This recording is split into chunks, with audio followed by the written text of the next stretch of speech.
26 वर्षीय अपाहिज युवती से प्रेम का नाटक कर शादी का झांसा देकर पहले की ठगी, उसके बाद खुद को नाबालिग बताकर किया शादी से इनकार।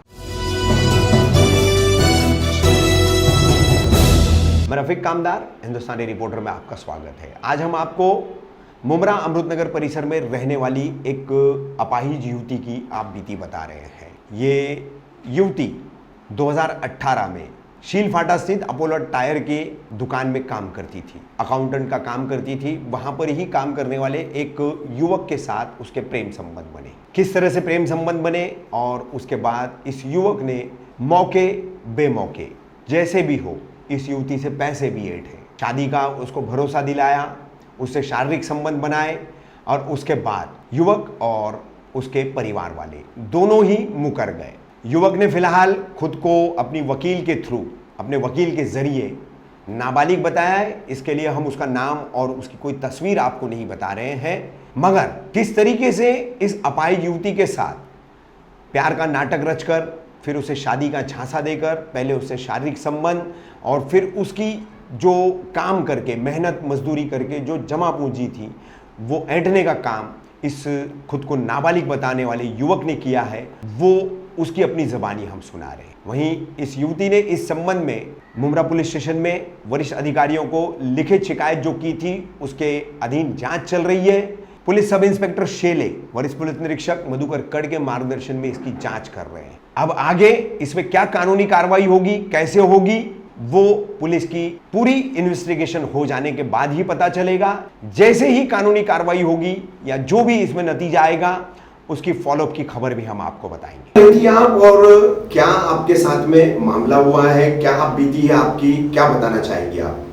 जी, हम अमृतनगर में रहते हैं और मेरे साथ एक लड़के ने धोखा दिया है, चीटिंग किया है मेरे से, प्यार का झूठा वादा करके और शादी का झूठा वादा करके। तो उसने मेरे साथ, मैं हैंडीकैप हूँ, तो मेरे साथ मेरा 5 लाख रुपया खा लिया है, बोला शादी करूँगा और अभी शादी के लिए इनकार कर रहा। उसकी मम्मी बहन सब लोग मेरे से बात करते थे। ये कौन है लड़का, कैसे आपकी मुलाकात हुई? आप हैंडीकैप है तो 5 लाख रुपया आपने कहाँ से इकट्ठा किया, कैसे उसको दिया?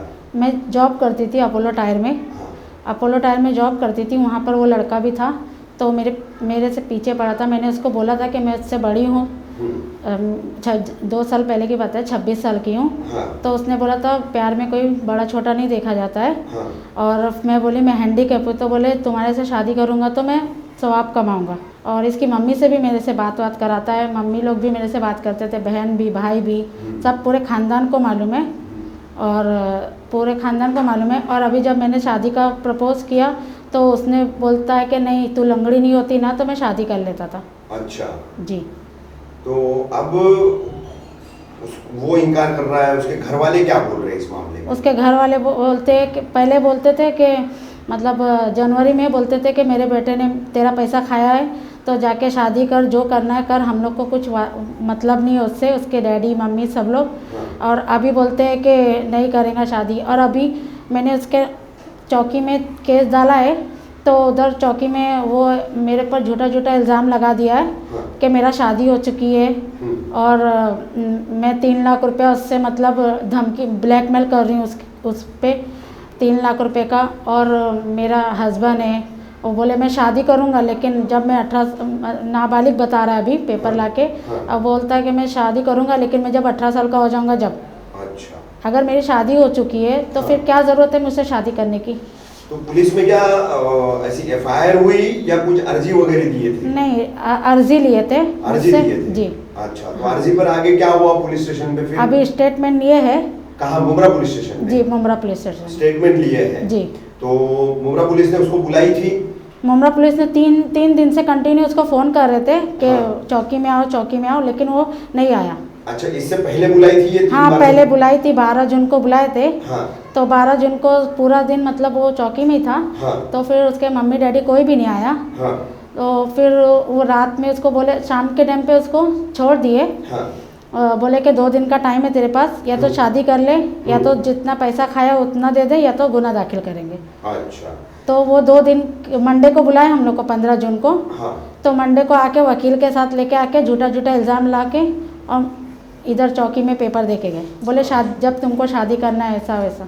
अच्छा, उसकी माँ जो है, जी, उनका नाम है ताहिरा अंसारी जी, उन्होंने भी कई जगहों पर तुम्हारे खिलाफ एक एप्लीकेशन किया है कि उनका बेटा जो है वो कम उम्र है और तुमने उसको फंसा करके उसका इस्तेमाल किए, उसको लॉज पर ले गए, फोटो वीडियो बनाए उसके साथ में। जी। तो ये जो एप्लीकेशन उसने किया है कई पुलिस स्टेशन में, डीजी को दिया है, स्टेट पुलिस डीजी को, सीपी को और होम मिनिस्ट्री को, मुख्यमंत्री को, सबको दिया है उन्होंने एप्लीकेशन। तो इस पर कुछ पुलिस ने तुम्हारे से इंक्वायरी की? नहीं, कुछ भी नहीं इंक्वायरी की। हाँ। खाली वो दिन वकील पेपर लेके आई थी। हाँ। और स्टैम्प मार के लेके चले गए, बोली तुम्हारे को तुमको शादी करना है तो तुम बोलो जहाँ पर करना है, काजी लाओ, कोर्ट मैरिज करना है कोर्ट मैरिज लाओ। हाँ। कोर्ट मैरिज में करना है तो कोर्ट मैरिज में कर लो, लेकिन तुम अपना काजी लाओ, तुमको जैसे करने का हम लोग शादी करा के देंगे, ऐसा बोल के गई। और ये सब झूठा झूठा इल्ज़ाम है। अगर वो नहीं, एक तरफ वो शादी को हाँ भी बोल रहे हैं कि अभी नाबालिग है, उम्र हो जाएगी तो उसके बाद शादी कर लेंगे। हाँ। और पहले शादी के लिए इनकार किया उन्होंने, क्योंकि तुम अपाहिज हो। हाँ। और तुम ब्लैकमेल करके 3 लाख रुपए वसूलना चाहती हो, ऐसा इल्जाम भी लगा। हाँ। तो ऐसे हालात में अगर तुम लोगों का सेटलमेंट होता भी है, शादी भी हो जाती है, तो क्या तुमको निभाएंगे वो लड़का और उसके घर वाले, तुम्हारे को अच्छे से रखेंगे? क्या लगता है तुमको? मुझे तो मालूम नहीं है, क्योंकि मेरे से उसकी मम्मी बहुत अच्छे से बात करते थे पहले से। और अभी तो जब भी उनके घर पे कभी कभी गई थी ना कि हाँ। मैं बोली थी कि तुम्हारा बेटा ऐसा क्या, तो दरवाज़ा बंद कर देते और बोलते हम लोग को नहीं मालूम कुछ भी ऐसा वैसा। तो फिर ऐसे माहौल में तुम्हारी शादी हो भी जाती है तो क्या तुम्हारा रिश्ता निभेगा, आगे चलेगा? क्या लगता है तुमको? अब वो तो नसीब के ऊपर है ना सर।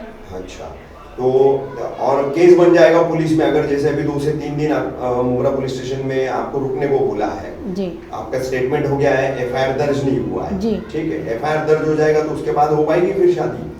अभी पता नहीं है, मुझे तो कुछ आइडिया नहीं है। नहीं तो क्या लगता है तुम केस करा दोगे उस लड़के पे तो बाद में वो लड़का और उसके घर वाले शादी करेंगे तुम्हारे साथ? नहीं मालूम मुझे। नहीं, तुमको उम्मीद क्या लगती है? मेरे को कानूनी नहीं कार्रवाई लगता, हो क्योंकि जाएगी, कानूनी कार्रवाई हो जाएगी। अगर उसको करना ही होता सर हाँ। तो वो एकदम सीधे से बोल देता ना कि हाँ। शादी, ये इतना झूठे झूठे इल्जाम लगा के शादी नहीं कर, मतलब शादी का वो नहीं बोलता था। हाँ, तो यही कहने का मतलब हाँ। ये है कि उसे करना होता, प्यार किया है हाँ। उसने और वो सवाब कमाना चाहता था। हाँ। तो वो पहले ही कर लेता ना शादी। हाँ, तो इस तरीके से उसकी माँ, और वो अपने आप को नाबालिग नहीं बताता ना, उसकी माँ कंप्लेंट नहीं करते ना तुम्हारे जी। खिलाफ। तो ऐसे में जो है अब अगर शादी हो जाती है तो तुम्हारा रिश्ता कितना निभेगा? क्या तुमको गारंटी लगती है इस बात की? बस मुझे इंसाफ चाहिए। नहीं, इंसाफ चाहिए ठीक है, तो कानूनी कार्रवाई करके इंसाफ चाहिए या शादी करके इंसाफ चाहिए? शादी हो जाएगी तो तुमको गारंटी है क्या वो उसके घर वाले और वो तुमको निभाएंगे?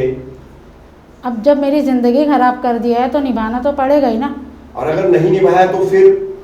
तो चौकी में बोलूँगी कि अगर मेरे से शादी कर रहा है हाँ। तो मेरे ऊपर कोई आँच नहीं आना चाहिए। नहीं, अभी तुम्हारी शिकायत पे तो जो स्टेटमेंट वगैरह तुम्हारा हुआ है तो तुम्हारी शिकायत पे तो रेप और चीटिंग का केस बनेगा उसके ऊपर। जी। तो फिर ऐसे हालात में वो शादी कैसे करेगा तुम्हारे से? और कर भी लिया तो निभाएगा कैसे? नहीं मालूम मुझे। अच्छा, तुमको कोई आइडिया नहीं इस बात का, ठीक है। तो अभी फिलहाल जो तुम्हारे पूरे मामले का जो स्टेटस है, जो नौयत है तुम्हारे मामले की, तो इसमें तुम पुलिस से क्या चाहती हो और किस तरीके से मतलब तुम्हारा मामला आगे बढ़ना चाहिए और किस तरीके से तुमको इंसाफ मिलना चाहिए? बस कि अगर जो भी सही है वो कर दे सीनियर साहब, बस। नहीं, तुम्हारे हिसाब से क्या सही है, क्या होना चाहिए? अगर वो शादी नहीं कर रहा है तो उसके ऊपर गुना दाखिल करना है। हाँ। मेरा पैसा खाया है, मैंने इतनी मेहनत से कमाई हूँ। मैं 8 साल की थी जब से मैं जॉब करती हूँ। अच्छा। जब से मैंने अपना 3 लाख का सोना बनाई थी, 2 लाख रुपए मेरे पास सेविंग रखा हुआ था। अच्छा। हाँ, और मैंने सब उसके चक्कर में बेच दी। वो कभी शॉपिंग कर रहा है, कभी ये घर पे पैसे नहीं है, बिस्सी डालने के लिए नहीं है, ये वो सब बोल बाल के मीठे मीठे में ले लिया उसने मुझे, मेरे से 5 लाख तक।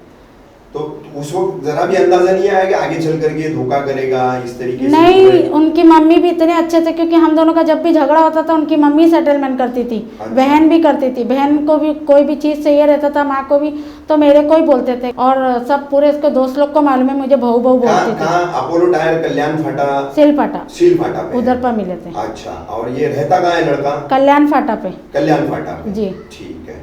तो अब तुम चाहती हो कि पुलिस ऐसी कार्रवाई करे, या तो शादी हो जाए, और अगर शादी नहीं करता है तो उसके खिलाफ गुनाह दाखिल हो जाए, अपराध दाखिल हो जी। जाए। और मैंने मेहनत से पैसा कमाई, मेरा या तो पैसे निकाल के दे दे। ठीक। बस इंसाफ चाहिए मुझे सीनियर साहब से। और रफ़ीक भाई आपने बहुत मेरी मदद की है, अल्लाह आपको अच्छा रखे।